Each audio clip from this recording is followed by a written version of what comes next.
근데 사실은 굉장히 좋은 일이셨는데 네. 제 생각에 일관성이 떨어져서 그러니까요. 네. 1등만 정하는 세상이야. 그래 1등만 기억하는 이 더러운 세상. 가톨릭교회 평신도 그룹 회원이 마케팅 전문가를 찾아왔습니다. 요한 23세 교황이 소집한 제2차 바티칸 공의회에서 교회 생활의 모든 분야가 현대세계와 적용되는 차원을 넘어서 완전히 의식 변화를 해야 한다라고 천명하면서 가톨릭교회의 대대적인 계획이 일어났습니다.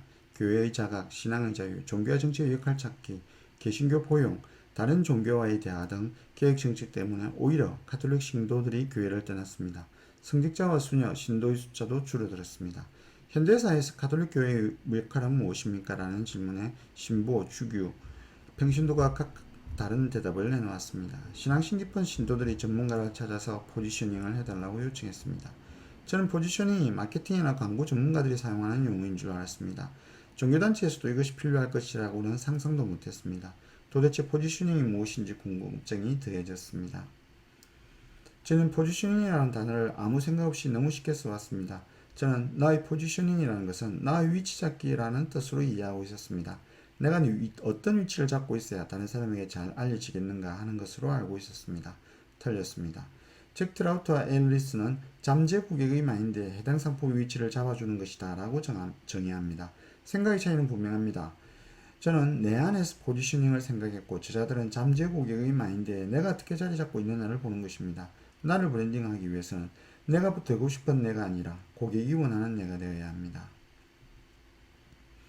포지셔닝이라는 책이 출간된 지 40년의 세월이 흘렀지만 여전히 판을 갈아 끼우며 팔리고 있는 책이라면 충분히 읽을 가치가 있습니다.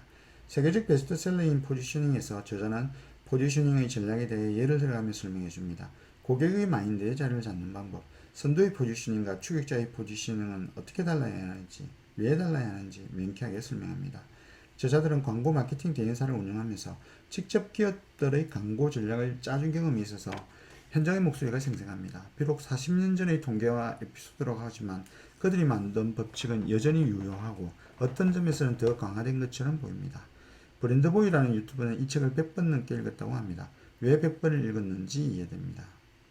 알리스가 지난 10월 7일 세상을 떠났습니다. 브랜드보이가 이 소식을 한국에 있는 알리스의 팬들 그리고 언론사에 알려주시면 감사하겠습니다. 알리스의 죽음은 저에게도 무척이나 가슴 아픈 소식이었습니다. 저는 중학교 2학년 때 알리스와 잭 트라우트가 쓴 책 포지셔닝을 읽고 인생이 바뀌었거든요. 지금까지 이 책을 100번 넘게 읽었고요. 알리스가 걸어간 길을 그대로 따르고 싶어서 저는 이 책을 처음부터 나의 브랜딩은 어떻게 할 것인가를 생각하면서 읽었습니다. 직장인으로 삶이 끝나면 저는 새롭게 나를 정립해야 할 것입니다. 직장에 있을 때는 조직이 만들어준 명함으로 밥벌이를 해왔지만 퇴직을 하게 되면 저는 곧바로 수직 낙하할 것입니다. 삶의 포지셔닝이 필요합니다.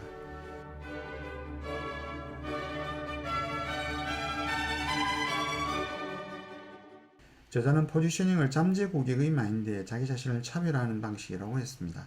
어떻게 차별화할 것인가? 이 책 전체를 요약해보면 차별화 전략은 3가지입니다. 최초가 되어라, 일관성을 가져라, 마지막으로 자기 자신만이 첫 번째가 될 수 있는 영역을 만들어라. 포지셔닝에서 가장 중요한 것은 첫째가 되는 것입니다. 모든 광고와 뉴스의 처음, 최고, 최초, 최다가 제목의 자리를 잡는 이유입니다. 누군가 외쳤습니다. 1등만 기억하는 더러운 세상이라고. 1등만 정하는 세상이야. 그래 1등만 기억하는 이 더러운 세상. 1등만 정하면 되는 건가요? 우리는 1등만 정하는 세상이야. 그래 1등만 기억하는 이 더러운 세상. 두 번째는 일관성입니다. 일관성을 가지기 위해 장기적인 목적을 가지고 안목을 가지고 기본적인 포지셔닝을 정합니다. 그것을 계속 고수하면 충분히 목표를 달성할 수 있습니다.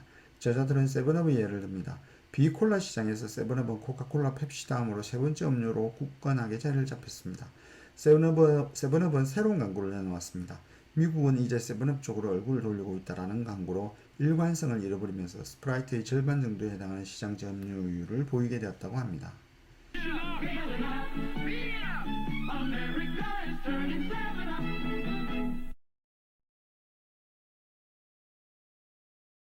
중요한 건 제가 볼 때 일관성인 것 같아요. 일관성. 해시태그 돈 일관되잖아요.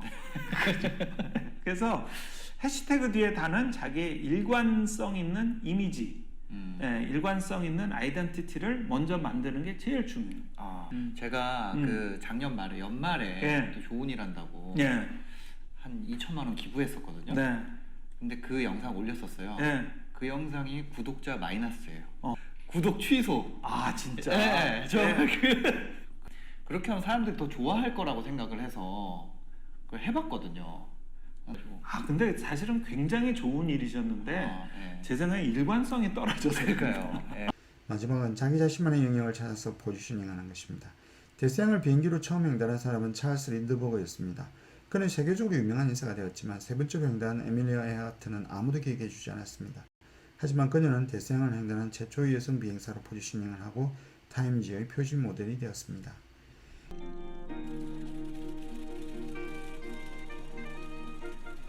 A few weeks earlier, she had made history by being the first woman to fly solo across the Atlantic.